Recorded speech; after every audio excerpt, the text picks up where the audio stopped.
ఒకసారి సీఎంఓలో పెట్టినటువంటి official tweet ఎందుకు చూడండి, దాని తర్వాత మనం దీని మీద వార్త కూడా రాష్ట్రం. ఇది ప్రతి అబద్ధానికి, ఇక్కడ రాసినటువంటి ప్రతి అబద్ధానికి మనం కౌంటర్ రాయడం జరిగింది. దాన్ని కూడా మీకు చదివి వినిపిస్తా. రైట్, ఏం రాసిండు చూడండి. ఇదే అది. డాక్టర్ బిఆర్ అంబేద్కర్ తెలంగాణ రాష్ట్ర సచివాలయంలో మీడియా సమావేశంలో ముఖ్యమంత్రి అనుముల రేవంత్ రెడ్డి గారు ఏమన్నాడు?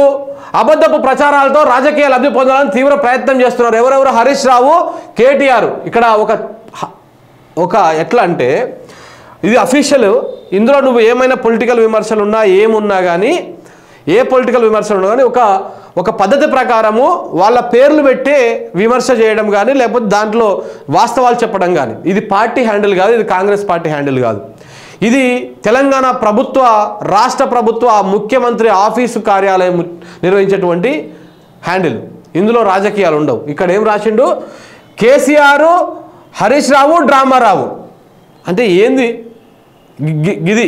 ఇంక చాలా ఉంటాయి ఇందులో. చూడండి మీరు, వారు చేసిన పాపాలను కప్పిపుచ్చి కాంగ్రెస్ పై అబద్ధపు ప్రచారం చేస్తున్నారు. అబద్ధపు ప్రచారాలతో రాజకీయ లబ్ధి పొందాలని తీవ్ర ప్రయత్నం చేస్తున్నారు. పునర్విభజన చట్టం చేసినప్పుడే కృష్ణా గోదావరి జలాల పంపిణీని కేంద్రానికి అప్పగిస్తూ కేసీఆర్ ఒప్పుకున్నారు. పునర్విభజన చట్టాన్ని చేసినప్పుడే కేసీఆర్ ఒప్పుకున్నంట. ఏది? ఈ కృష్ణా నది మీద ఉన్నటువంటి ప్రాజెక్టులను, గోదావరి నది మీద ఉన్నటువంటి ప్రాజెక్టులను ఒప్పుకున్నాడంట. ఎన్ని అబద్ధాలు చూడండి. ఇంకా చెప్తా దీనికి. ఈ పుస్తకానికి, ఈ చట్టానికి మీరే రచయిత.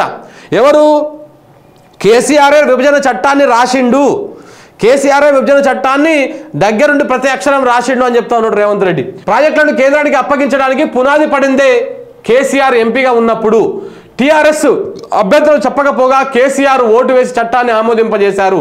దీనికి బాధ్యులు కేసీఆర్, కె కేశవరావు. ఈ చట్టం కావడానికి మొదటి కారణం కేసీఆరే. చూడండి, 811 టీఎంసీల నీళ్లపైన పంపకాలు ఎలా జరగాలో ఇరు రాష్ట్రాల సీఎంలతో చర్చించారు. 2015 జూన్ 18న కేఆర్ఎంబి సమావేశం నిర్వహించింది.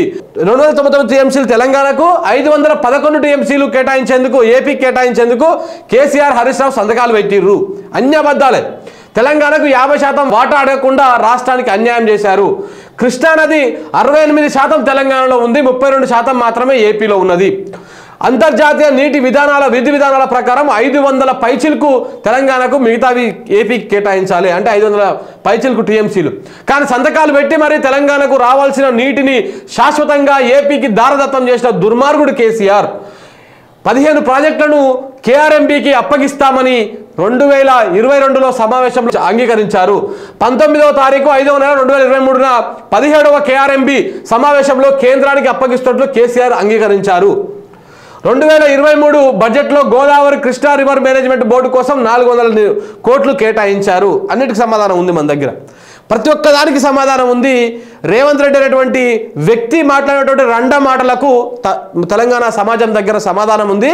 మేము అవి చెప్తాం.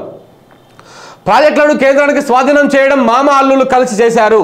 సో 2004లో కాంగ్రెస్ నేతృత్వంలో ఏర్పడ్డ ప్రభుత్వంలో టీఆర్ఎస్ భాగస్వామి. పోతిరెడ్డి పాడుకు పొక్క పెద్దగా చేసి నిర్ణయం చేసినప్పుడు హరీష్ రావు, నాయన్ నరసింహారెడ్డి మంత్రులుగా ఉన్నారు. కేంద్రంలో కేసీఆర్ మంత్రిగా ఉన్నాడు. పదవులకు ఆశపడి పెదవులు మూసుకున్నది మీరు కాదా? పోతిరెడ్డి పాడు ద్వారా నీళ్లు తరలించుకుపోతుంటే కొట్లాడింది తెలంగాణ కాంగ్రెస్ నేతలు పీజేఆర్ మరియు శశిధర్ రెడ్డి. మీకు సిగ్గెందుకు లేదురా నాయన? కొంచెమన్నా సిగ్గులేకపోయా అబద్ధాలు చెప్తాందుకు. వాళ్లకు సహకరించకుండా వైఎస్ఆర్కు లొంగిపోయింది కేసీఆర్. 2020 జనవరి 14వ తారీఖు నాడు జగన్ ప్రగతి భవన్లో కేసీఆర్ కలిసి కృష్ణా జలాలపైన 6 గంటలు సమీక్ష చేశారు. అక్కడే రాయలసీమ లిఫ్ట్ ఇరిగేషన్ ద్వారా రోజుకు 8 టీఎంసీల నీళ్లు తరలించుకుపోయేందుకు కేసీఆర్ గ్రీన్ సిగ్నల్ ఇచ్చారు. తండ్రి పోతిరెడ్డి పాడుకు రోజుకు 4 టీఎంసీలు తరలించుకుపోతే కొడుకు రాయలసీమ లిఫ్ట్తో రోజుకు 8 టీఎంసీలు తరలించుకుపోయారు. నీటి తరలింపులకు టెండర్ ఆపేందుకు సమావేశానికి వెళ్లకుండా సమావేశాన్ని వాయిదా వేయాలని లేఖ రాయించారు. టెండర్ ఒప్పందాలు పూర్తి కావాలంటే కేసీఆర్ ఆ సమావేశానికి వెళ్ళలేదు. కేసీఆర్ ధనదాహంతోనే తెలంగాణ నీటి తరలించుకుపోయేందుకు సహకరించారు.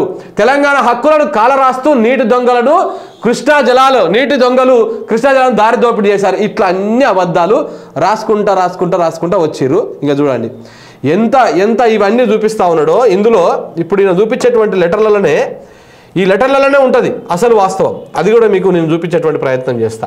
ఇక ఇన్ని అబద్ధాలు రాసిండు. అయితే ఆయన స్పీచ్ అంతా ఒక అర్ధగంట ఉంది కాబట్టి, అర్ధగంట సేపు నేను ఆయన స్పీచ్ వినిపించలేదు కాబట్టి ఇది చదివి వినిపించిన.